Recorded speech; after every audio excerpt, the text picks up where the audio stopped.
Sky News Studios in Melbourne, live. The Bolt Report.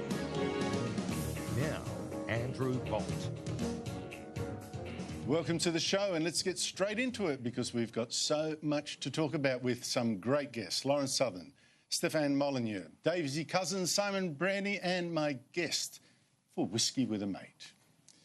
But now, I'm tonight calling out Victoria's police and their masters in the Labor government.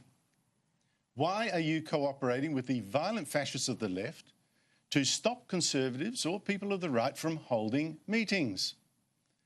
I want to give you the latest example of police and these fascists, in effect, cooperating to shut down debate. In this case, a public talk in Melbourne by two Canadian internet stars, said to be of the alt-right, Lauren Southern and Stefan Molyneux. Check out this bill for nearly $68,000 that police sent to organisers of Southern and Molyneux's tour of Australia. That is $68,000 that police demand to protect the two Canadians tomorrow night when the violent left try to stop their meeting. In fact, the police first suggested they'd be paid $150,000. This is the most generous discount. And this is insane. I mean, why didn't police send this bill to the perpetrators of the violence instead? To the bullies and the thugs, instead of to their victims? Now, I said that here's Victoria Police, in effect, cooperating with Melbourne's violent fascist left. Now, obviously, I don't mean they're deliberately cooperating, ringing each other, colluding. What I do mean is that between them, the police and the fascist left, they make it too frightening or too expensive for Conservatives or the right to hold meetings in Melbourne. Meetings that they can hold just about anywhere else in the country without a problem. And you know, the Victorian government, it must approve of this harassment because it does nothing about it. I want to give you some background. So many Conservative events in Melbourne these days get attacked by violent mobs of the left. There was the mob that invaded a dinner of the Institute of Public Affairs with Rupert Murdoch that I was emceeing. There was the mob that attacked people trying to hear visiting Dutch political leader Geert Wilders, and the one that tried to stop a dinner with Australian Conservatives boss Cory Bernardi. One Nation leader Pauline Hanson, she had to cancel a public event with Conservative Jews in Melbourne when police couldn't guarantee her safety.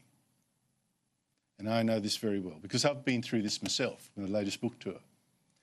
I could safely hold launches, very popular ones in Sydney, Brisbane, Adelaide, but I had to cancel the one in Melbourne. Left-wing fascist groups had spent weeks recruiting activists to come cause trouble. And police warned, look, this could get violent, but then told us they could spare us just a handful of officers to protect us, and we should go by our own security. And of course, when I launched someone else's book in Melbourne, I was attacked in the street by the fascist left and had to fight back. Police later said they couldn't find my two attackers and had to accept the word of the third guy, the cameraman, that he wasn't involved. Strange days. Okay, well, that's the violent left on one side, and now the police playing tag on the other.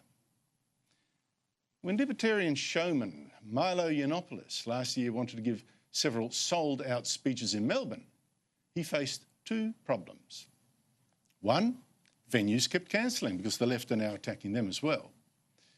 And two, police hit Milo with a huge bill, $50,000 to uphold his right to speak freely in Melbourne without being bashed by the violent leftists who rallied outside his show and attacked his audience and attacked the police.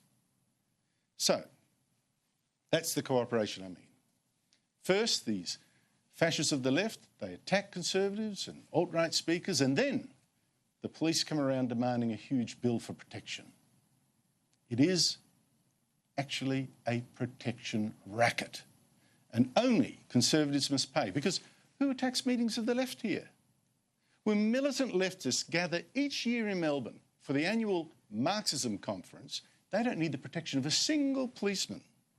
No one bothers them. You don't see me going out there marching up and down trying to attack them.